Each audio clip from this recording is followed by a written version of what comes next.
በአለም ላይ በዩቲዩብ በሌሎችም በቴሌቪዥኖች እንደዚህ ከሚታዩ ቪዲዮዎች ቁጥር 1 ደረጃ የሚይዙ ዜና ነው። ከዛ በመቀጠል ሰዎች የሚሰሯቸው ቪዲዮዎች ናቸው። ዩቲዩብ ላይ የተለያየ ነገር ሰው ይሰራል እየለጠፈ ሶስተኛ ላይ ያሉት ትሬለሮች ናቸው። እና እንደዚህ አይነት ትሬለሮች 100 አመት ያለፋቸው ነገሮች ናቸው። ያው በአሜሪካ የተጀመረ ነው። መጀመሪያ የተሰራው አንድ ኒልስ ግላንድ የሚባል እንደዚህ ማስታወቂያ ሰው ነው ለሚከፈት ፊልም ቲያትር ቤት ላይ ቀረጻ ሲያካሂዱ የሚታይበትን ማስታወቂያ ቀርጾ አቀነባብሮ እንዲታይ ያደረገው ሲኒማ ቤት ውስጥ። ከዛ በኋላ ደግሞ በአመቱ ይሄ እንግዲህ በ1913 ነው። ከዛ ነው በአመቱ የቻርሊ ቻፕሊን ፊልም ላይ የሱን ፊልም ያስተዋውቅ ነገር ተደረገ።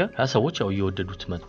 ያኔ ይደረግ የነበረው የፊልም ኩባንያዎች የሆነ ፊልም የሚሰሩና ያሳያሉ ሲኒማ ቤት። ከዛ ሌላ የሚሰሩት ፊልም የሚወጣ ደግሞ ከወር በኋላም ከሁለት ወር በኋላም ካለ ማስታወቂያ ነገር ያደርጉና ፊልሙ ካለቀ በኋላ ያችን ይለቋታል ማለት ነው። ሰው ጓጉቶ እንዲሄድ ደግሞ ያኛው ነው ያለው እንዲል ነው ሐሳቡ። ለዛ ነው ትሬለርም የተባለው። ያው ከዚህ በፊት ማንስተን እናውቃለን።